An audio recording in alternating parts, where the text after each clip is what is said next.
Chapter 11. Then Nahash the Ammonite came up and encamped against Jabesh-Gilead. And all the men of Jabesh said to Nahash, Make a covenant with us, and we will serve you.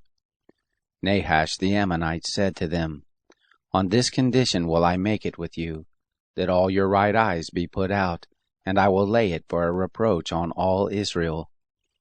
The elders of Jabesh said to him, Give us 7 days' rest, that we may send messengers to all the borders of Israel, and then, if there be none to save us, we will come out to you.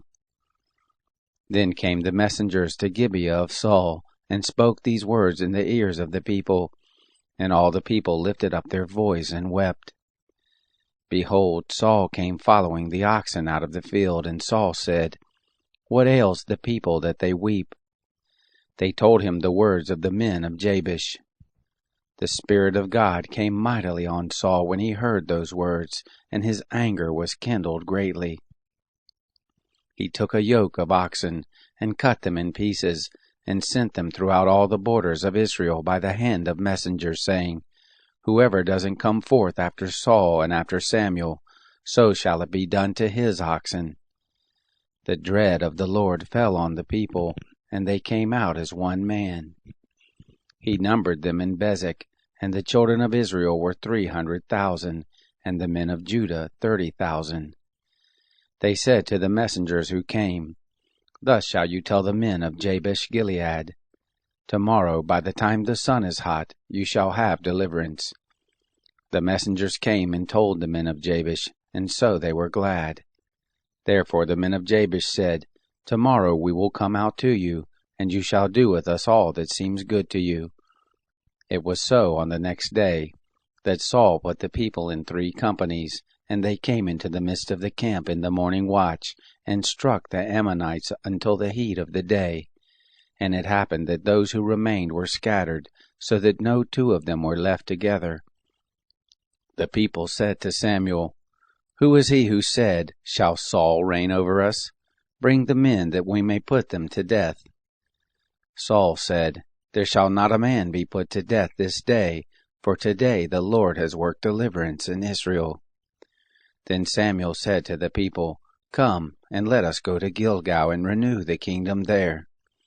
And all the people went to Gilgal, and there they made Saul king before the Lord, in Gilgal, and there they offered sacrifices of peace offerings before the Lord. And there Saul and all the men of Israel rejoiced greatly.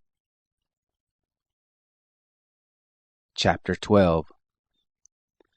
Samuel said to all Israel, Behold, I have listened to your voice and all that you said to me, and have made a king over you. Now, behold, the king walks before you, and I am old and gray-headed, and behold, my sons are with you, and I have walked before you from my youth to this day. Here I am, witness against me before the Lord and before his anointed. Whose ox have I taken? Or whose donkey have I taken? Or whom have I defrauded? Whom have I oppressed? Or of whose hand have I taken a ransom to blind my eyes? And I will restore it to you. They said, You have not defrauded us, nor oppressed us, neither have you taken anything of any man's hand. He said to them, The Lord is witness against you, and his anointed is witness this day, that you have not found anything in my hand. They said, He is witness. Samuel said to the people, It is the Lord who appointed Moses and Aaron, and that brought your fathers up out of the land of Egypt. Now therefore stand still, that I may plead with you before the Lord concerning all the righteous acts of the Lord, which he did to you and to your fathers. When Jacob was come into Egypt, and your fathers cried to the Lord, then the Lord sent Moses and Aaron, who brought forth your fathers out of Egypt, and made them to dwell in this place. But they forgot the Lord their God, and he sold them into the hand of Sisera, captain of the host of Hazor, and into the hand of the Philistines, and into the hand of the king of Moab, and they fought against them. They cried to the Lord and said, We have sinned, because we have forsaken the Lord, and have served the Baals and the Ashtaroth. But now deliver us out of the hand of our enemies, and we will serve you. The Lord sent Jerubbaal, and Badon, and Jephthah, and Samuel, and delivered you out of the hand of your enemies on every side, and you lived in safety.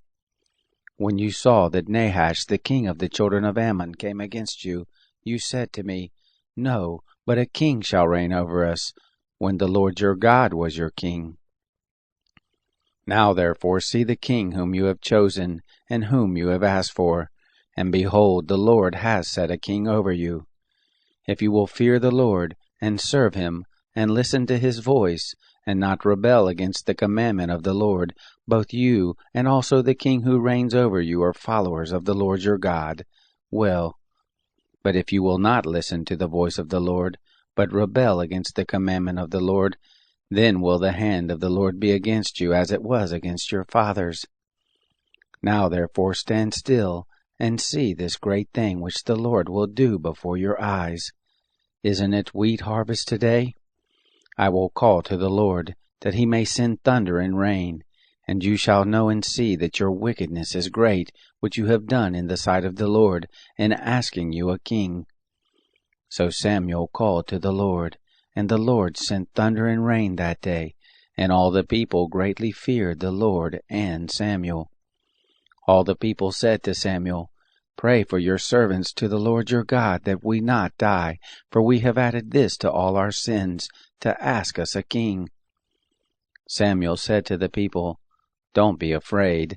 You have indeed done all this evil, yet don't turn aside from following the Lord, but serve the Lord with all your heart, and don't turn aside, for then would you go after vain things, which can't profit or deliver, for they are vain. The Lord will not forsake his people for his great name's sake, because it has pleased the Lord to make you a people to himself. Moreover, as for me, far be it from me that I should sin against the Lord in ceasing to pray for you. But I will instruct you in the good and the right way. Only fear the Lord, and serve him in truth with all your heart, for consider how great things he has done for you. But if you shall still do wickedly, you shall be consumed, both you and your king. Chapter 13. Saul was 40 years old when he began to reign, and when he had reigned 2 years over Israel, Saul chose him 3,000 men of Israel, of which 2,000 were with Saul in Michmash and in the mount of Bethel, and 1,000 were with Jonathan in Gibeah of Benjamin. And the rest of the people he sent, every man to his tent. Jonathan struck the garrison of the Philistines that was in Geba, and the Philistines heard of it. Saul blew the trumpet throughout all the land, saying, Let the Hebrews hear.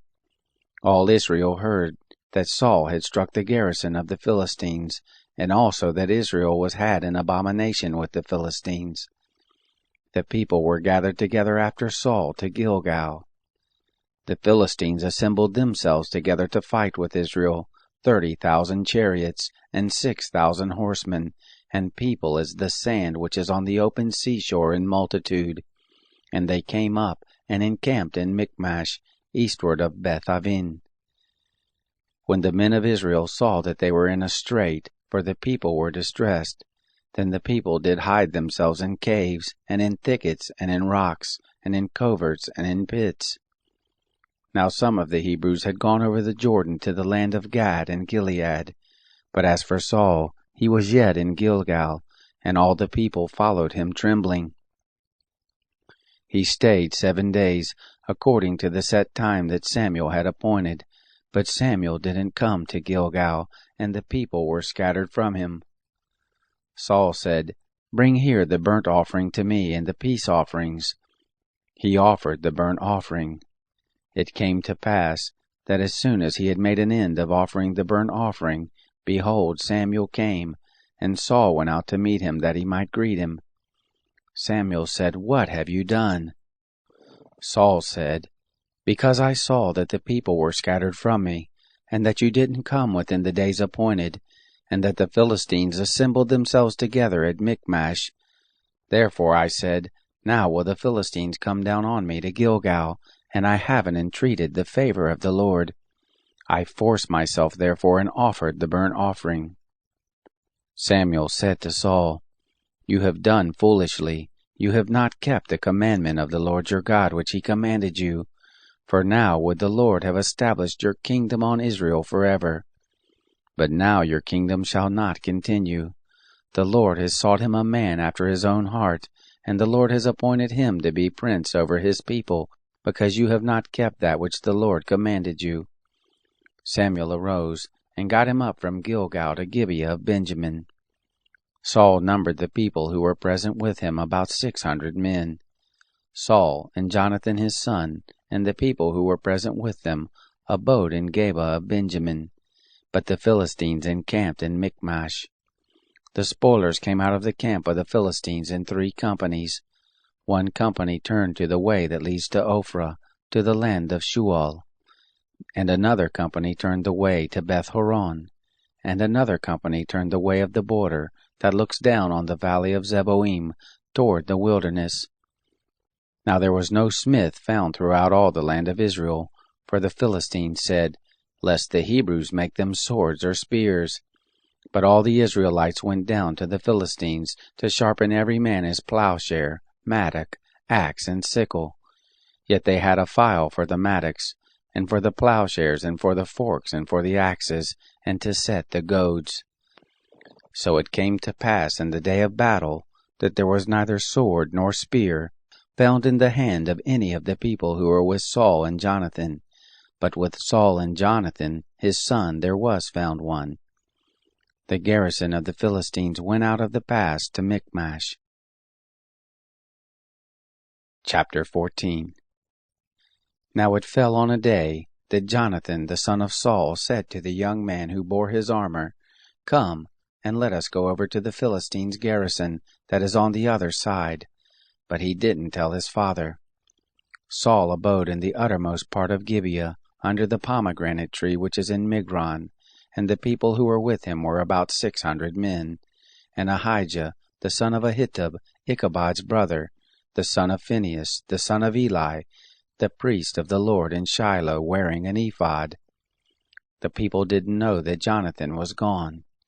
Between the passes by which Jonathan sought to go over to the Philistines' garrison, there was a rocky crag on the one side, and a rocky crag on the other side, and the name of the one was Bozez, and the name of the other Seneh. The one crag rose up on the north in front of Michmash, and the other on the south in front of Geba. Jonathan said to the young men who bore his armor, Come, and let us go over to the garrison of these uncircumcised. It may be that the Lord will work for us, for there is no restraint to the Lord to save by many or by few. His armor-bearer said to him, Do all that is in your heart. Turn, behold, I am with you according to your heart. Then Jonathan said, Look, we will pass over to the men, and we will disclose ourselves to them. If they say to us, Wait until we come to you, then we will stand still in our place, and will not go up to them. But if they say, Come up to us, then we will go up, for the Lord has delivered them into our hand, and this shall be the sign to us. Both of them revealed themselves to the garrison of the Philistines, and the Philistines said, Look, the Hebrews come out of their holes where they had hid themselves. The men of the garrison answered Jonathan and his armor-bearer and said, Come up to us, and we will show you a thing. Jonathan said to his armor-bearer, Come up after me, for the Lord has delivered them into the hand of Israel. Jonathan climbed up on his hands and on his feet, and his armor-bearer after him. And they fell before Jonathan, and his armor-bearer killed them after him. That first slaughter, which Jonathan and his armor-bearer made, was about 20 men, within as it were half a furrow's length in an acre of land. There was a trembling in the camp, in the field, and among all the people, the garrison and the spoilers, they also trembled, and the earth quaked, so that there was an exceedingly great trembling. The watchmen of Saul in Gibeah of Benjamin looked, and behold, the multitude melted away, and they went here and there. Then Saul said to the people who were with him, Look now and see who has gone from us. When they had numbered, behold, Jonathan and his armor-bearer were not there. Saul said to Ahijah, Bring here the ark of God. for the ark of God was there at that time with the children of Israel. It happened, while Saul talked to the priest, that the tumult that was in the camp of the Philistines went on and increased. And Saul said to the priest, "Withdraw your hand." Saul and all the people who were with him were gathered together and came to the battle. And behold, every man's sword was against his fellow, and there was a very great confusion. Now the Hebrews who were with the Philistines as before, and who went up with them into the camp from the country round about, even they also turned to be with the Israelites who were with Saul and Jonathan. Likewise all the men of Israel who had hid themselves in the hill country of Ephraim, when they heard that the Philistines fled, even they also followed hard after them in the battle. So the Lord saved Israel that day, and the battle passed over by Beth-aven. The men of Israel were distressed that day, for Saul had adjured the people, saying, "Cursed be the man who eats any food until it be evening, and I be avenged on my enemies." So none of the people tasted food. All the people came into the forest, and there was honey on the ground.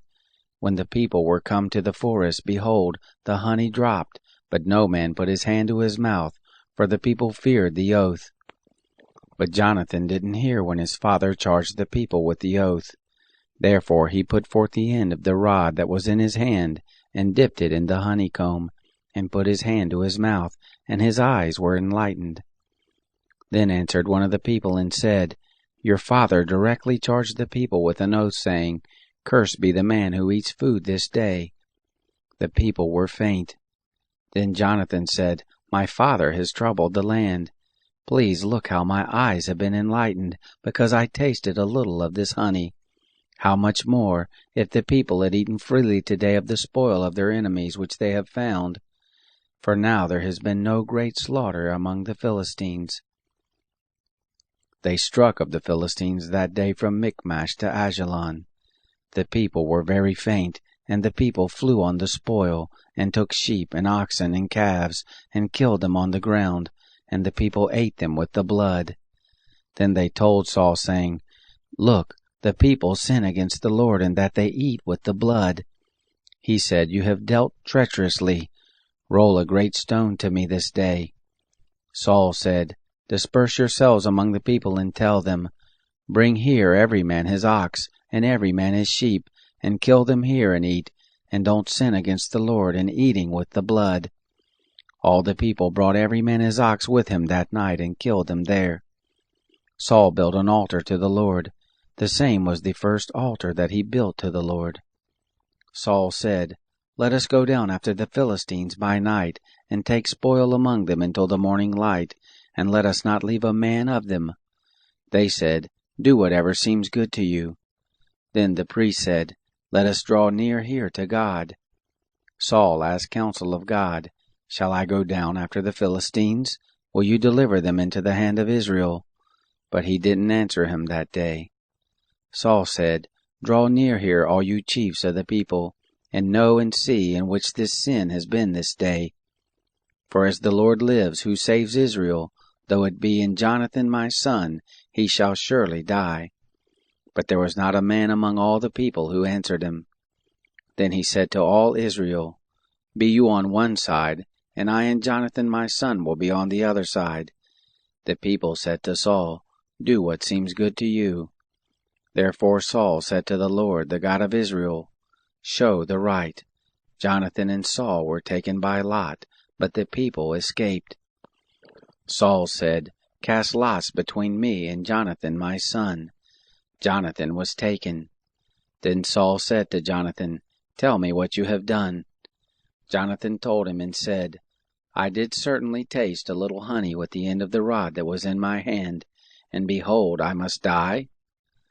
Saul said, "God do so and more also, for you shall surely die, Jonathan." The people said to Saul, "Shall Jonathan die, who has worked this great salvation in Israel? Far from it. As the Lord lives, there shall not one hair of his head fall to the ground, for he has worked with God this day." So the people rescued Jonathan, that he didn't die.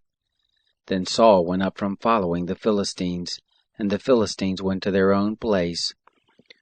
Now when Saul had taken the kingdom over Israel, He fought against all his enemies on every side, against Moab, and against all the children of Ammon, and against Edom, and against the kings of Zobah, and against the Philistines, and wherever he turned himself, he put them to the worse. He did valiantly and struck the Amalekites, and delivered Israel out of the hands of those who despoiled them. Now the sons of Saul were Jonathan, and Ishvi, and Malchishua, and the names of his 2 daughters were these, the name of the firstborn Merab, and the name of the younger Michal. And the name of Saul's wife was Ahinoam, the daughter of Ahimaaz. The name of the captain of the host was Abner, the son of Ner, Saul's uncle. Kish was the father of Saul, and Ner, the father of Abner, was the son of Abiel. There was hard war against the Philistines all the days of Saul, and when Saul saw any mighty man, or any valiant man, he took him to him. Chapter 15.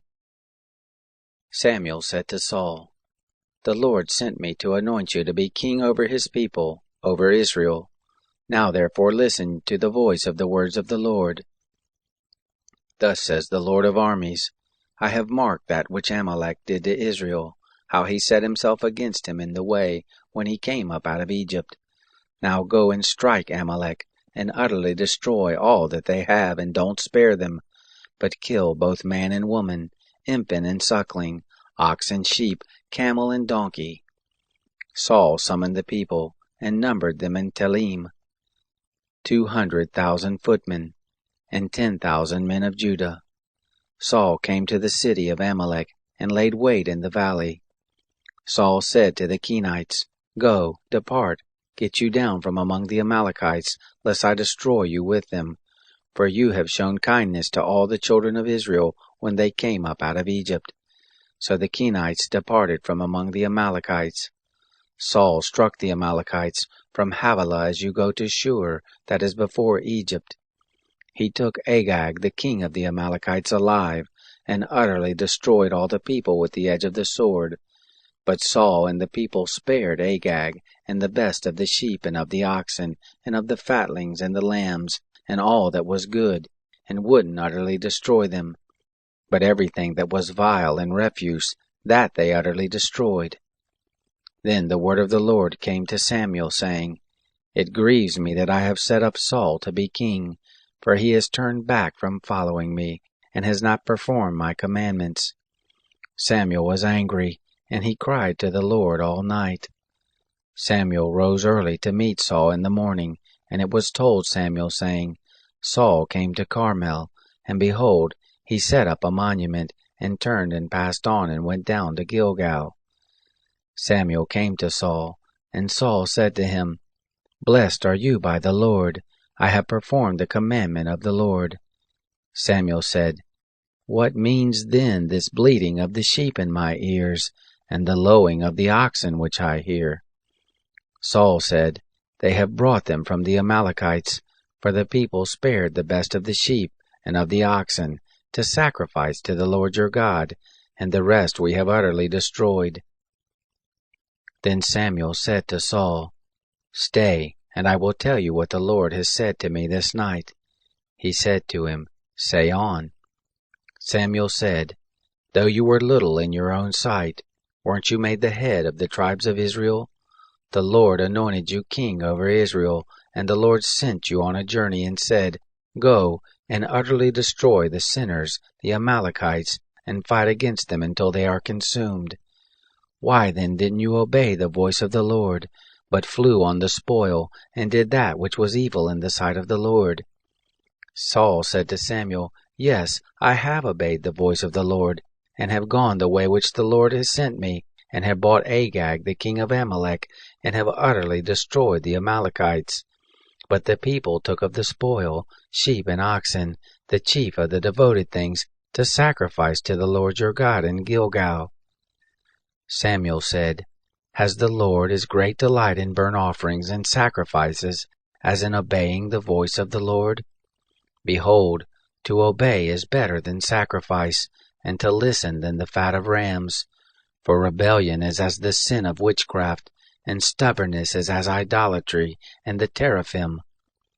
Because you have rejected the word of the Lord, he has also rejected you from being king."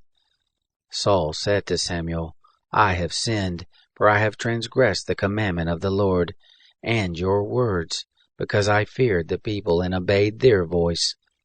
Now therefore, please pardon my sin, and turn again with me, that I may worship the Lord." Samuel said to Saul, "I will not return with you, for you have rejected the word of the Lord, and the Lord has rejected you from being king over Israel." As Samuel turned about to go away, Saul laid hold on the skirt of his robe, and it tore.